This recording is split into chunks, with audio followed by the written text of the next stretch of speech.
오늘 선포할 하나님의 말씀의 제목은 나는 삼손과 같은 사람인가입니다. 부제목으로는 성별된 자가 겪게 되는 무서운 대가입니다. 오늘 본 말씀은 사사기 16장 27절에서 31절까지의 말씀입니다. 여러분, 삼손, 이 이름에 대해서 여러분 들어보셨습니까? 거의 대부분의 사람들이 하나님을 믿든지 믿지 아니하든지 삼손이라는 이름은 익숙한 이름일 것입니다.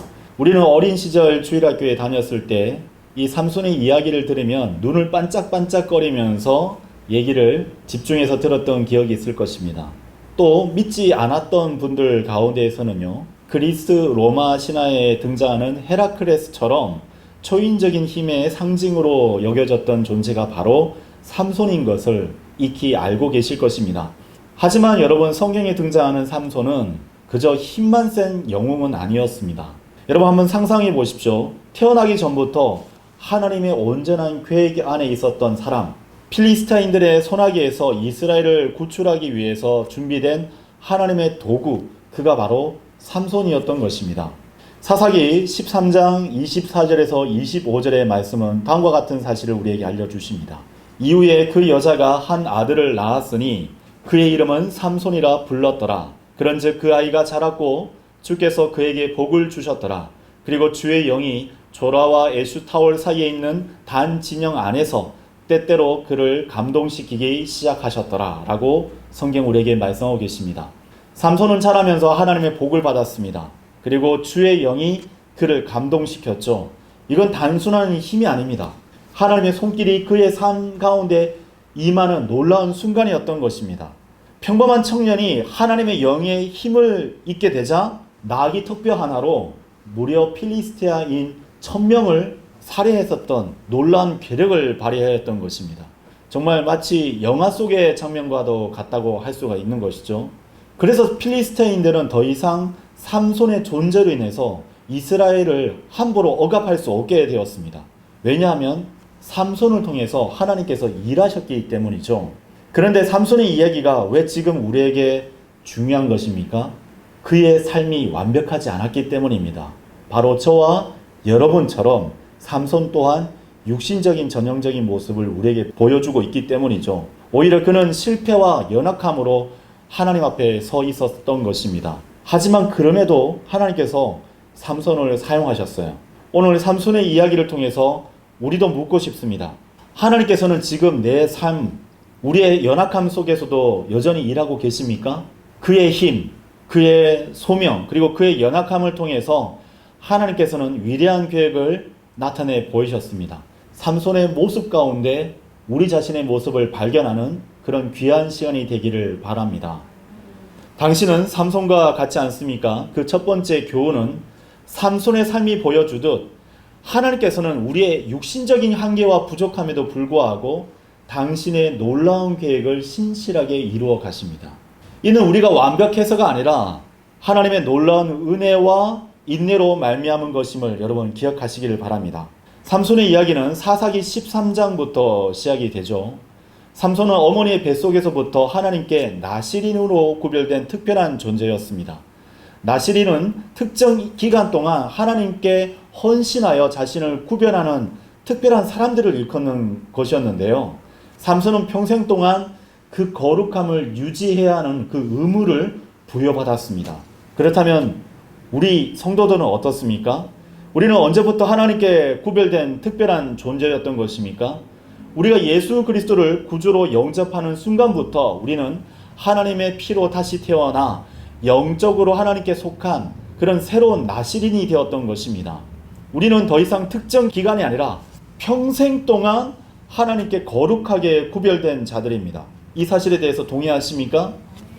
그렇게 우리에게는 영적인 거룩함을 지키고 유지해야 할 막중한 의무이자 특권이 주어지게 된 것입니다. 베드로전서 1장 16절은 분명하게 우리에게 말씀하십니다.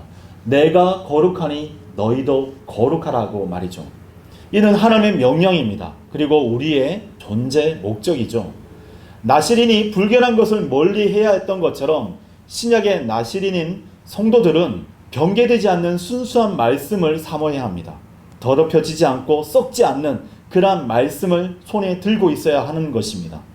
거짓된 교리와 부패된 교리나 세상의 더러움으로부터 우리 자신을 지켜야만 하는 것입니다. 또한 죄에 대해서 침묵하지 않고 하나님의 교회 안에서 사랑으로 덮을 수 없는 죄악이 드러나게 되었을 때에 단호하게 분별하고 제거해야 합니다.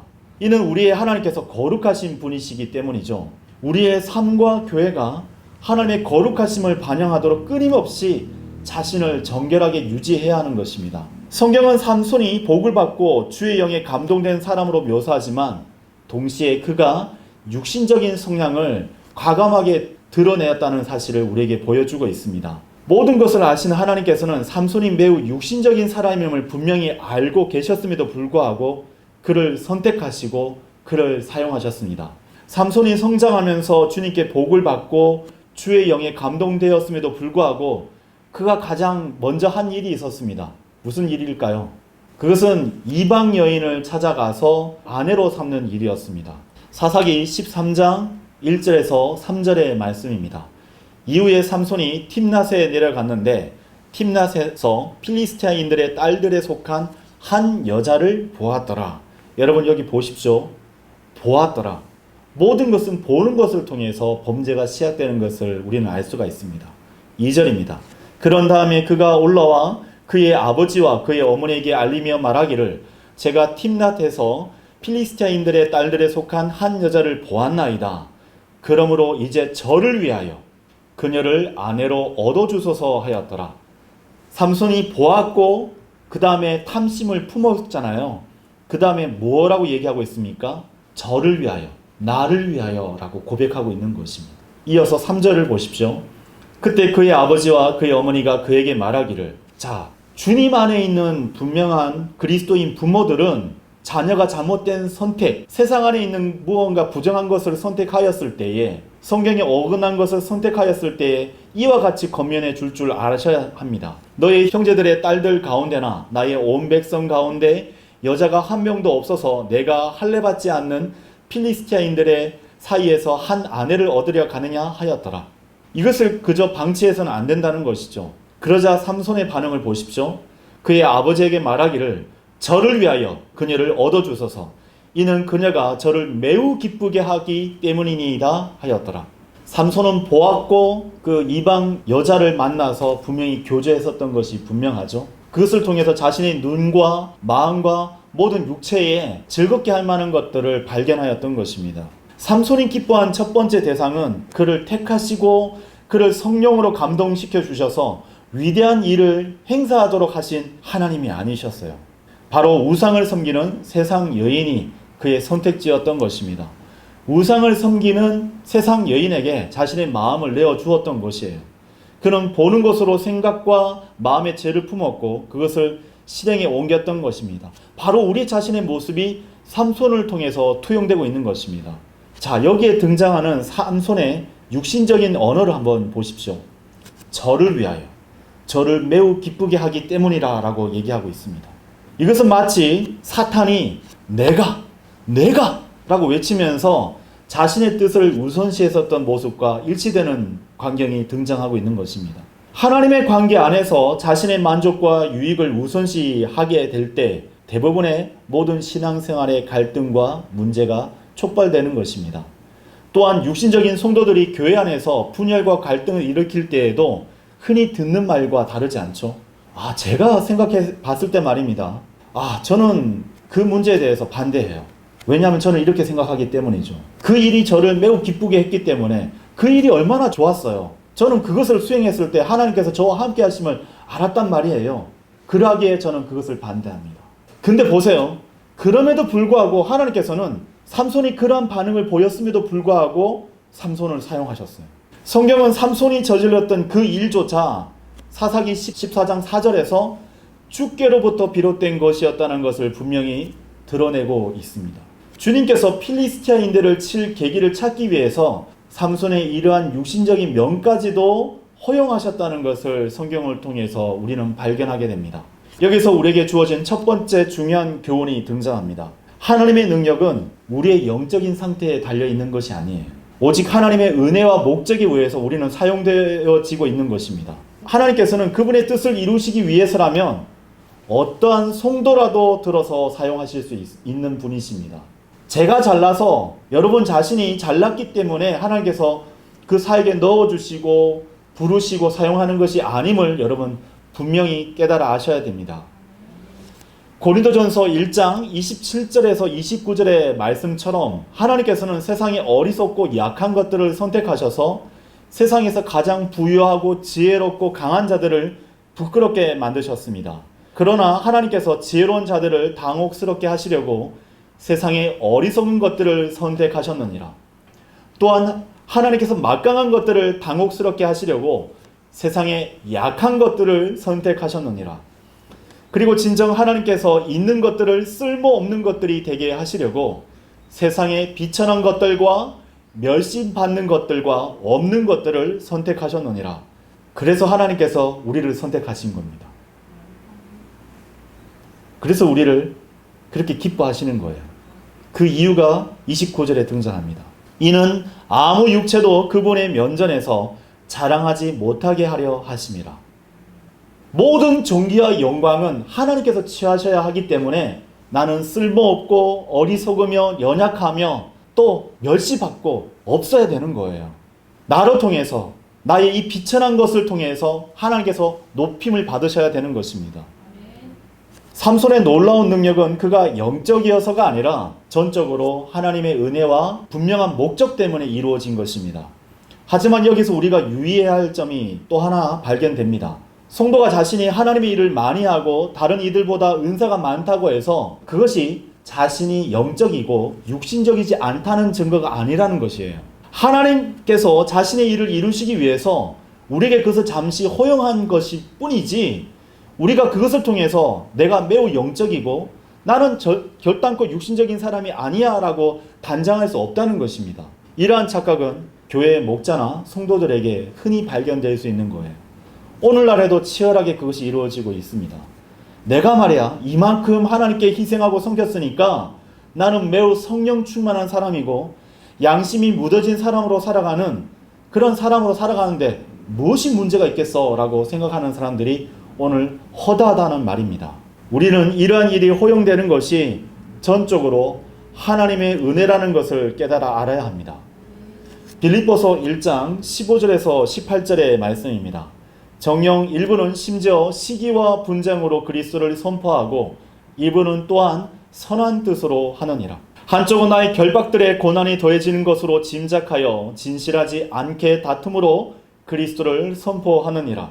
그러나 다른 쪽은 내가 복음을 수호하기 위해 세워진 것을 알고는 사랑으로 선포하느니라. 그렇다면 무엇이냐? 그럼에도 불구하고 거칠애로 하든지 진실로 하든지 각각의 방법으로 저마다 그리스도가 선포되는 것이라. 그런즉 그것으로 나는 기쁨을 얻고 진정 기뻐하리라. 우리는 사도 바울을 통해 육신적인 동기까지 기뻐한 것은 아니지만 그리스도가 전파되는 이 사실 앞에서 하나님께서 매우 기뻐하셨다는 사실을 발견할 수가 있습니다. 흔적역이면 어떻고 한글 킹제임스 성경은 어떻고 표준 킹제임스 성경은 어떻습니까? 저는 물론 바른 성경이 손에 들려 있어야 된다라고 강조하는 그런 목회자이자 설교자입니다. 하지만 그런다고 한들 그들이 예수 그리스도의 복음을 들고 나가서 시기하든지 아니면 자기 교회를 좀 더 뽐내기 위해서든지 무슨 상관이 있습니까? 어떻게든 전해지는 것은 예수 그리스도의 은혜의 복음이지 않습니까? 우리는 여기서 하나님의 은혜와 교훈을 발견해야 합니다. 죄를 지어도 약해지지 않았던 삼손의 힘은 전적으로 하나님의 은혜와 자비였던 것이에요. 그럼에도 삼손 자신의 잘못들을 깨닫고 돌이키지 않았던 원인이 되기도 했었다는 안타까운 사실을 또한 발견하게 됩니다. 그래서 그렇게 무뎌지게 마음대로 했었던 것이죠. 그래서 우리 또한 삼손의 이러한 모습을 통해서 자신을 투영해 봐야 합니다. 내가 지금 벌이고 있는 모든 사역, 성김, 은사, 그런 모든 능력들이 오히려 하나님 앞에 교만에 덫이 되지 않도록 그것을 누누이 살피고 제거해야 하는 것이죠. 우리는 끊임없이 자신을 살펴야 됩니다. 그리고 우리 안에서 벌어지는 이런 육신적인 죄들을 바로잡아 하나님과의 그 경건한 사귐을 유지할 수 있는 성도들로서 발견되어야 하는 것입니다. 나도 삼손과 다를 바 없는 것인가? 그 두 번째 교훈은 무엇입니까? 그것은 세상으로부터 구별된 은혜를 받았다면 그만큼 더 큰 책임과 대가가 뒤따르게 된다는 것입니다. 다시 말씀드리면 성별한 성도가 알면서도 저지르는 죄는 하나님 앞에 더욱 무겁게 심판받게 된다는 것입니다. 삼손은 분명 자신이 모태로부터 하나님께 구별된 나실이라는 사실을 익히 알고 있었습니다. 부모님으로부터 자신이 특별한 그 탄생 이야기를 어릴 때부터 듣고 자랐던 것이에요. 또 자신이 갖고 있는 이 초자연적인 힘이 하나님께로부터 온 것임을 분명히 알고 있었어요. 심지어 그는 자신의 머리가 깎이게 되면 힘이 사라져서 평범한 사람으로 전락하게 된다는 사실조차도 알고 있었어요. 사사기 26장 17절입니다. 그가 그녀에게 그의 온 마음을 털어놓고 그녀에게 말하기를 하나님보다 더 사랑한 존재 그 데릴라에 대해서 그의 온 마음을 털어놓고 비밀을 알려주고 있죠. 나의 머리에는 어떤 면도칼도 닿은 적이 없노라. 이는 내가 나의 어머니의 태에서부터 하나님께 나실인이었기 때문이라. 만일 내 머리가 밀린다면 그때 나의 힘은 나에게서 빠져나갈 것이요 나는 약해져서 여느 다른 남자처럼 되리라 하였더라. 또한 삼손은 그의 초자연적인 힘이 주어진 목적이 바로 하나님께서 이스라엘을 필리스티아인으로부터 구원하기 위한 것임에도 분명히 알고 있었어요. 어디서요? 사사기 15장 18절에 등장합니다. 그리고 나서 그가 심히 목이 말랐기에 주를 불러 말씀드리기를 당신께서 이 커다란 구추를 당신의 종의 손안에 주셨나이다. 고백하고 있잖아요. 분명하게 알고 있었어요. 그런데 이제 제가 목마름으로 인하여 죽어서 할례받지 않는 자들의 손안에 떨어져야 하리이까 하였더라. 여기 지금 삼손의 고백에는 상반되는 두 내용이 등장하고 있어요. 자, 그는 내 자신이 이렇게 육신적인데도 불구하고 하나님께서 나를 사용하셔서 이렇게 큰 구원을 나타내 보여주신 그 하나님의 이름을 찬양하겠습니다 라고 고백했어야 되는 건데 삼손이 끝에서 무엇이라고 얘기하고 있는 것이죠? 나를 통해 이러한 일들을 나타내 보이셨잖아요. 그럼 이 문제를 해결하시는 게 마땅하지 않습니까? 나를 구원하는 것이 하나님의 의무가 아닙니까? 라고 하소연하고 있는 것입니다. 여기서 우리는 이 삼손의 이야기를 통해서 얻게 되는 두 번째 교훈을 발견하게 됩니다. 바로 주님께서 성별된 사람의 죄를 더욱 무겁게 다루시는 광경을 목도하고 있는 것입니다. 삼손은 나실인의 규례를 전혀 몰랐던 것이 아닙니다. 다 알고 있었어요. 그럼에도 그것을 하찮게 여겼던 거예요. 민수기 6장에 따르면 나실인은 포도나무 소산을 먹지 말아야 했습니다. 그리고 시체를 가까이 해서도 안 됐고요. 심지어 부모나 형제가 죽어도 자신을 거룩하게 구별시켜야만 했었습니다. 하지만 삼손 이야기를 여러분 떠올려 보십시오. 삼손은 사자의 시체를 만졌고 그 안에 있었던 벌꿀들을 꺼내서 먹었어요. 심지어 이방 여인과 몸을 섞었고 창녀와 어울리기까지 했었습니다. 근데 딱 하나만 잘 지켰어요. 무엇이었어요? 오직 자신의 머리카락만 손대지 않으면 괜찮다고 생각했었던 것입니다. 나는 하나님의 사람이니까 뭐 이 정도는 괜찮아 라는 자만이 그의 마음을 지배했었던 것입니다. 오히려 하나님의 은혜를 교묘하게 이용하고 있었던 것입니다. 하나님께서 자신을 구원하실 것이라는 마땅한 의무라고, 구원하실 것은 하나님의 책임이자 의무라고 착각하고 살았었던 것이에요. 딱 이거 하나만 잘하면 하나님께서 용서해 주실 거야. 딱 이거 하나만 잘하면 하나님께서 나를 받아주실 거야 라고 착각하며 살았던 것입니다.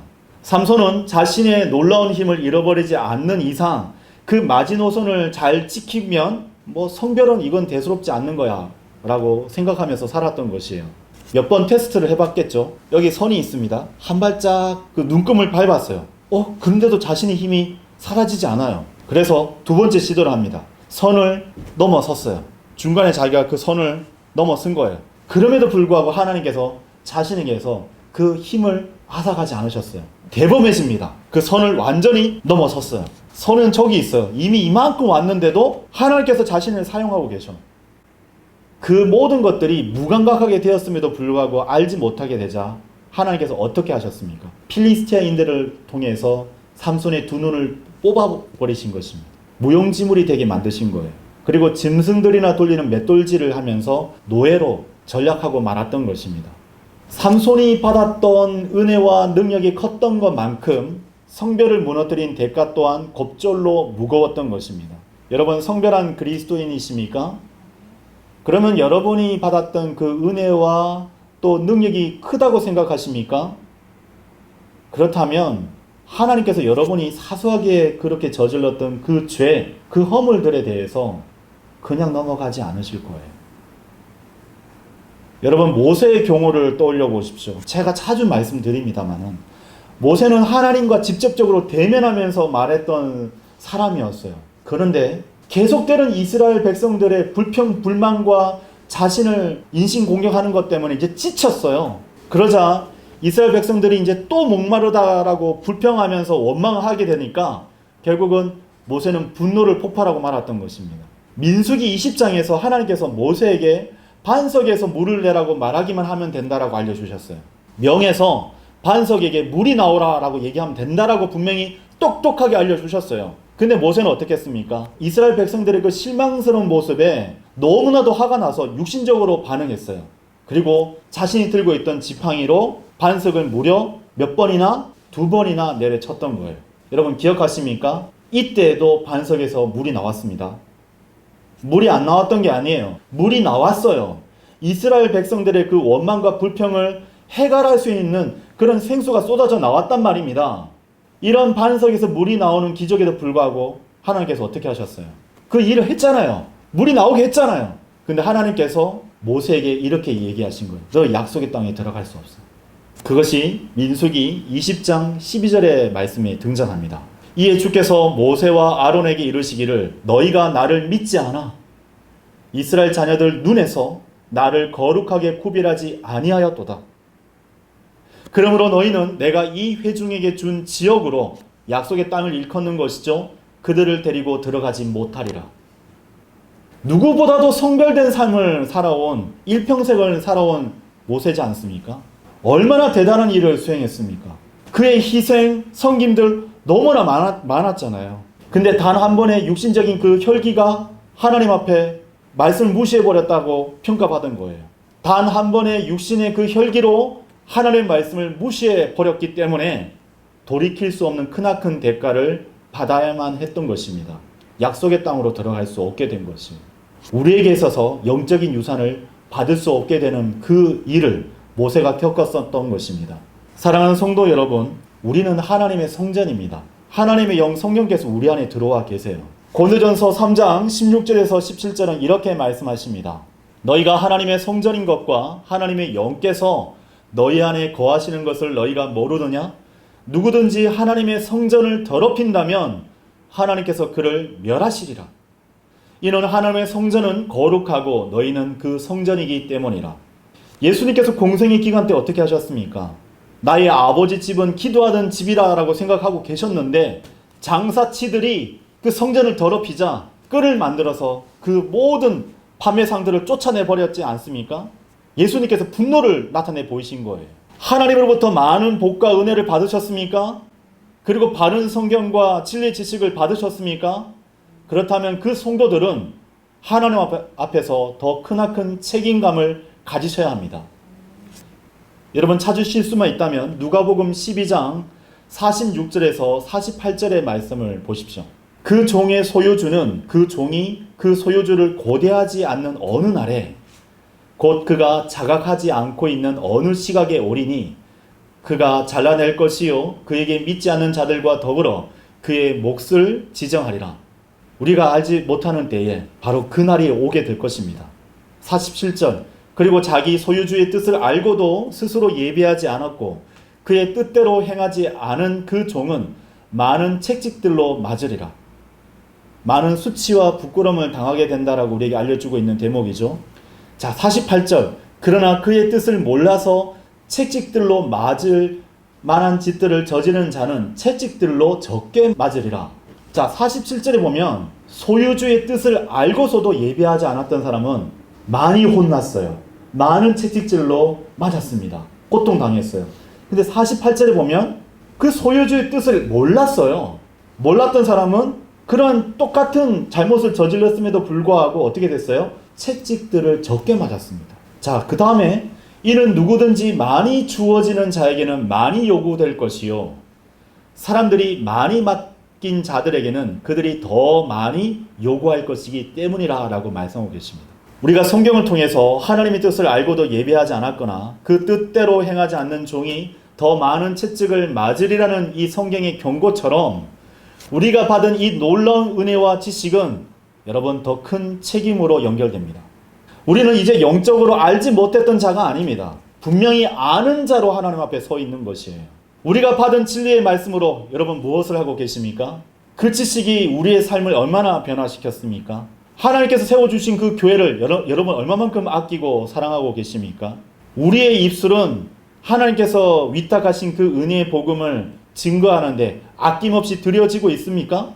우리의 손과 발은 하나님께서 명명하신 그 가족, 그 이웃들을 향하고 있습니까? 우리가 받은 은혜와 진리가 단지 우리 안에만 고여 있다면 우리는 주님의 뜻을 알고도 행하지 않는 그러한 종으로 드러날 뿐입니다. 사랑하는 성도 여러분, 우리는 받은 만큼 하나님 앞에서 또 교회 앞에서 책임져야 할 때입니다.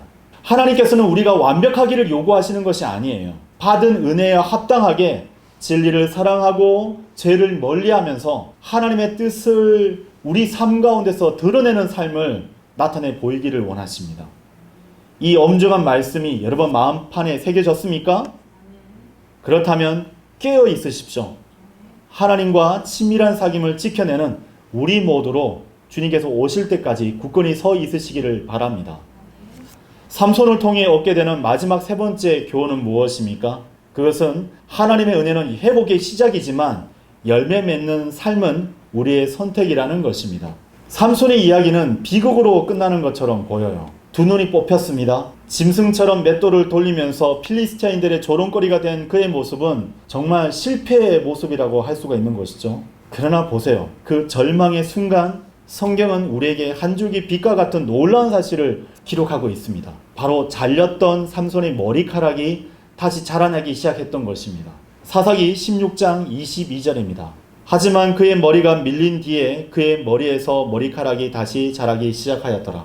삼손의 머리카락이 다시 자라기 시작했다는 이 말씀은 단순히 신체적인 회복을 넘어서 하나님의 끝없는 은혜가 공급되는 사실을 우리에게 보여주고 계십니다. 그의 삶은 바닥을 쳤어요. 더 이상 내려갈 데가 없습니다. 두 눈이 뽑혔잖아요. 얼마나 비참합니까? 그의 힘은 상실했잖아요. 조롱거리가 됐습니다. 마치 동물원의 그 좁은 우리에 가둬져 있는 그 동물들처럼 필리스티아인들의 남녀노소의 그런 조롱거리로 전락하고 말았던 것이에요. 근데 보세요. 하나님께서는 삼손을 포기하지 않으셨습니다. 잘린 머리카락이 다시 자라듯 하나님의 은혜는 가장 깊은 절망 속에서도 새롭게 시작할 수 있는 기회를 주고 계신 것입니다. 여러분, 이 장면은 우리에게 이렇게 마치 속삭이는 것 같아요. 너도 넘어졌을지 몰라. 하지만 하나님의 은혜는 여전히 너를 향해 포기하지 않고 열려 있어 라고 말입니다. 민수기 6장 9절에 이렇게 기록되어 있습니다. 그러다가 만일 어떤 사람이 매우 갑작스럽게 그의 옆에서 죽어 그의 성별의 머리를 더럽힐 경우, 그런 일이 생길 수 있죠. 그때 그는 자신을 정결하게 하는 날에 자기 머리를 밀지니 그는 일곱째 날에 그것을 밀지니라.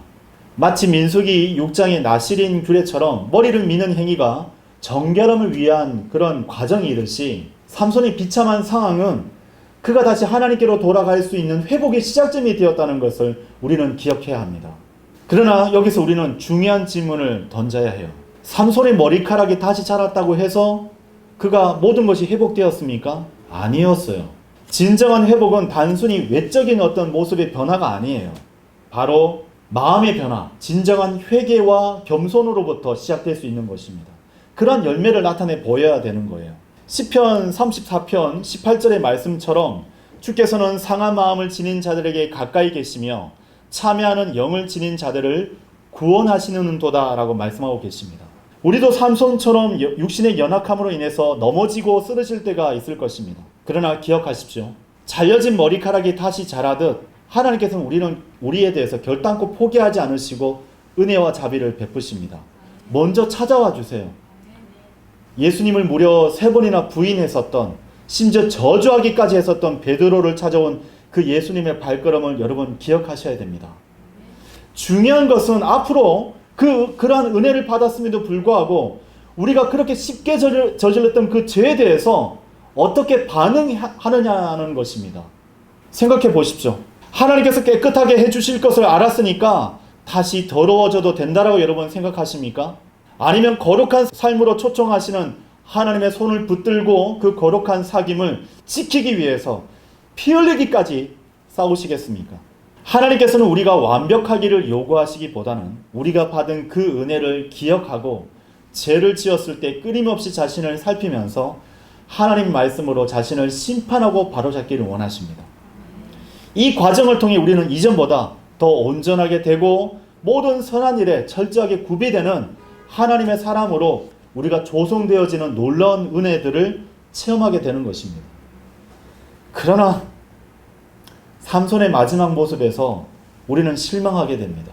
두 눈을 잃었지 않습니까? 쇠사슬에 묶인 채로 조롱과 멸시의 한복판에 선 그 남자 삼손, 그의 입에서 터져 나와야 될 마지막 기도는요, 은혜와 간구와 회개의 눈물이어야 되지 않습니까? 근데 그가 쏟아냈었던 마지막 기도는 땅을 향한 복수의 저주였고 자신의 무너진 자존심을 건 마지막 도박이었던 거예요.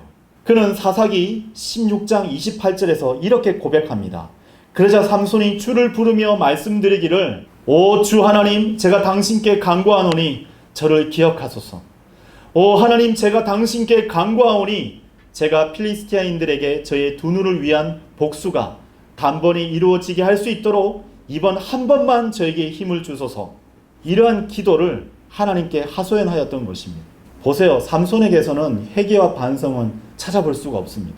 그는 자신의 힘을 절제하지 못했고 유혹에 거듭 넘어졌잖아요. 근데 이제는 마지막까지 복수심을 이기지 못하고 있는 모습을 우리에게 보여주고 있는 것입니다. 오직 자신을 이렇게 만든 그 필리스티아인들에 대한 복수심에 불타오르고 있는 거예요. 물론 이 일조차도 하나님께서는 필리스티아인들을 치는 당신의 목적을 이루시는데 사용하셨어요. 삼손은 자기 생의 마지막 순간에 원수를 물리치는 업적을 얻을 수 있었는지는 모르겠지만 하나님께서 원하시는 열매를 맺지 못했습니다.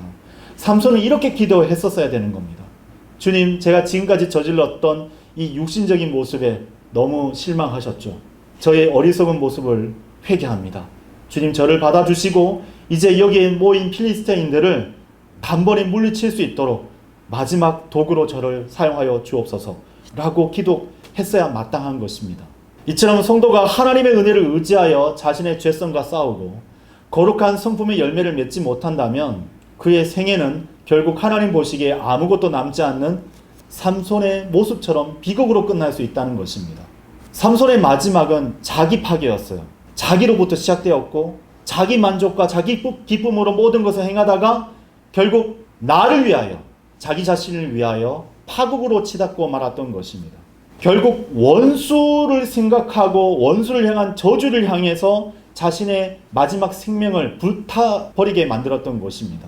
이거는 은혜를 배신하고 자기 욕망을 따라 산 인생의 목적지를 우리에게 보여주고 있는 것입니다. 여러분, 이렇게 살고 계십니까? 그 목회자, 그 성도를 여전히 미워하고 있기 때문에 화병이 여전히 여러분 마음을 장악하고 계십니까? 은혜를 받았음에도 불구하고 회개 없는 삶은 결국 공허한 결말로 이끌리게 됩니다. 여러분은 그러한 공허한 승리를 원하고 계십니까? 평생을 주님을 위해 헌신하고도 마지막 순간에 자신의 업적과 영광만 구한다면 모든 것이 헛되게 드러날 것입니다. 성경은 하나님의 은혜로 구원을 받았을지는 모르지만 이 땅에서 그동안 쌓아 올린 모든 것이 자신의 죄와 함께 불타 없어지고 자신만 부끄럽게 구원받는 비극적인 결말을 맞이할 수 있다는 강력한 경고를 우리에게 주고 계십니다. 너희가 많은 열매는 맺는 이 일로 나의 아버지께서 영화롭게 되시는도다. 그렇게 하여 너희는 나의 제자들이 되리라. 요한복음 15장 8절의 말씀입니다. 하나님께서 궁극적으로 원하시는 것은 삼손과 같은 결과가 아니에요. 극적으로 뭔가 완성하는 업적이 아닙니다. 예수 그리스도 안에 거하면서 아름다운 성품의 열매를 맺는 것을 우리에게 원하고 계시는 겁니다. 근데 여러분, 그 과정은 화려한 것이 아니에요. 마치 우리가 보통 영웅이 등장하는 영화에 보면 마지막에 필살기를 막 등장시킵니다. 필살기의 이름을 막 부르면서 야! 했더니 악당이 끝나버리고 평화가 찾아왔어요. 해피엔딩이에요. 그게 아니에요. 하나님께서는 과정을 중시하고 계십니다. 근데 그 과정은 결단코 화려한 것이 아니에요. 거기에는 자기 부인, 자기 십자가, 억울한 누명도 씌울 수 있고 오해도 받을 수 있어요. 그리고 날카로운 비평과 홍담이 찾아옵니다. 그렇게 돼서 고독과 외로움이 찾아오게 되죠. 이 모든 것들이 어떠한 성도들도 동경할 수 있는 부분들이 없어요. 근데 말이죠, 그 십자가의 길에 우리가 그토록 보고 싶어 했었던 바로 예수님을 보게 된다는 사실을 여러분 기억하셔야 됩니다. 이것이 하나님께 영광이 되며 우리가 진정 예수님의 제자임을 증명하는 길이라는 것을 여러분 똑똑하게 기억하셔야 돼요. 오히려 내가 나의 몸을 억제하고 그것을 복종하게 하노라. 이는 내가 다른 이들에게 선포한 후에 어떤 방식으로든 나 자신이 버림받은 자가 되지 않게 하려 함이라. 고린도전서 9장 27절의 말씀입니다. 위대한 사도 바울의 이 두려움에 찬 이 고백을 한번 보십시오. 하물며 우리이겠습니까? 우리라도 이런 고백에서 벗어날 수 있겠습니까? 하나님의 은혜를 받았다는 사실을 여러분 소홀히 여기지 마십시오. 거기에 안주하지 마십시오. 고여있지 마십시오. 날마다 자신을 억제하고 복종시키지 않는 자는 결국은 삼손처럼 비극을 맞이할 수 있습니다. 삼손의 길을 따라갈 것입니까? 아니면 예수님께서 보이셨고 사도 바울이 걸어갔고 모든 위대한 믿음을 나타내 보였던 성도들이 걸어갔던 그 피 흘린 발자취를 따라가서 여러분 십자가의 길을 따를 것입니까? 선택은 오늘 바로 우리 각자의 몫이 될 것입니다. 오늘 설교의 결론을 맺겠습니다. 삼손이 아니었다면 하나님께서는 이스라엘 백성들을 구원하지 못하셨을까요? 아닙니다. 하나님께서는 다른 사람을 들어 사용하셨을 것입니다. 뿐만 아니라 능력은 삼손에게 있었던 것이 아니라 하나님께 있었던 것입니다. 삼손 앞에 있었던 사사들도 그 뒤에 따랐었던 사무엘과 다윗도 이스라엘에게 구원을 가져왔어요. 그렇다면 왜 하나님께서는 굳이 육신적인 삼손을 들어서 사용하셨던 것입니까? 삼손의 경우를 통해서 하나님께서는 신약에 있는 우리에게 이렇게 알려주고 계신 거예요. 네가 육신적인 죄와 타협하고 그 앞에 쓰러지게 되었을 때에 나의 은혜를 기억하렴. 내가 너에게 베푸는 은혜와 자비를 소홀하지 말고 모든 과정에 있어서 신실하게 그 거룩한 사귐을 지켜내기를 바란다라는 메시지를 우리에게 주고 계신 것입니다. 이는 무엇이든지 예전에 기록된 것들은 우리의 배움을 위하여 기록되었기 때문이니 우리로 하여금 성경 기록들이 주는 인내와 위로를 통하여 소망을 지니게 하려 함이라. 로마서 15장 4절의 말씀입니다. 사랑하는 성도 여러분, 삼손처럼 육신에 져서 쓰러질 때도 있을 것입니다. 그러나 하나님의 은혜가 임하게 되었을 때에 삼손의 머리카락이 자랐던 것을 여러분 기억하십시오. 하나님께서는 우리를 끝까지 포기하지 않으실 것입니다. 우리가 하나님의 뜻대로 슬퍼한다면 결국에는 우리는 주님께 합당한 그 열매를 맺어서 하나님께 존귀와 영광을 가져다 드릴 수 있게 될 것입니다. 이 시간 우리 각자가 하나님의 은혜 가운데 평안하면서도 하나님의 일을 신실하게 수행하면서도 삼손처럼 자신의 육신적인 면을 보지 못하고 있었던 것은 아니었는지 뒤돌아보는 귀한 은혜의 시간이 되었으리라고 생각합니다. 주님께서 오실 날이 멀지 않았습니다. 여러분에게 맡겨진 그 은혜가 크다면, 그 성경이 귀하다면 우리가 감당해야 될 그 책임 또한 크다는 사실을 기억하시고 주님 앞에 나아가는 귀한 성도들이 되시기를 바라며 이 설교를 마치겠습니다. 감사합니다.